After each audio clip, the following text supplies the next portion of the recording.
Campinas terá o mês Carlos Gomes para preservar as obras e o nome do maestro campineiro. Em entrevista à TV Câmara, o vereador Thiago Ferrari lembrou a importância da figura do maestro para a cidade e o porquê de ter escolhido o mês de setembro para as comemorações. Esse projeto vem porque hoje já existe a Semana Carlos Gomes, só que em decorrência da diversidade na agenda que tem sobre Carlos Gomes na cidade, a gente viu que essa semana ela necessita ser ampliada. E falo isso porque há 3 anos participo da organização da Semana Carlos Gomes. Para você ter uma ideia, o último evento que se teve de Carlos Gomes, da Semana Carlos Gomes, foi ontem. Então é importante que a gente reconheça isso, e reconhecendo essa Semana Carlos Gomes, a gente está dando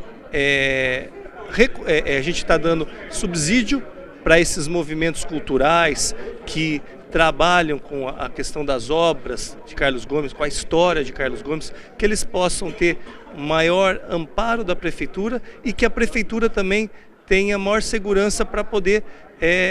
dar condições para que esses movimentos possam acontecer. Então é importante a gente fortalecer esses movimentos, mostrar para a nossa cidade da importância de Carlos Gomes, a história de Carlos Gomes, e que eu estava abrindo um parênteses, a gente pode falar desde a ópera O Guarani, o hino de Campinas, mas a gente pode falar da própria história de uma pessoa, de um mulato que nasceu numa época onde ainda prevalecia a escravatura,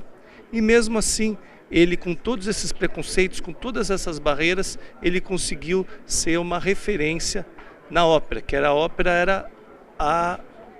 elite, a burguesia se caracterizava na ópera, nos espetáculos de ópera. E Carlos Gomes, além de ser referência nessa época, e é até hoje, ele criou algumas mudanças na ópera que a gente tem reflexo até hoje. Então é importante que a gente saiba, é importante que a gente preserve a história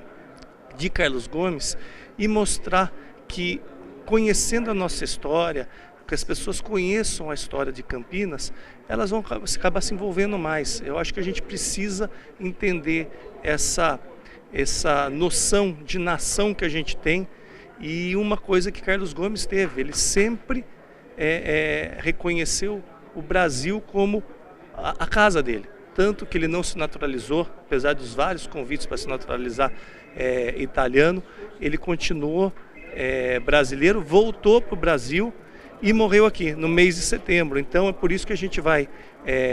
transformar essa semana no mês Carlos Gomes, no mês da morte dele.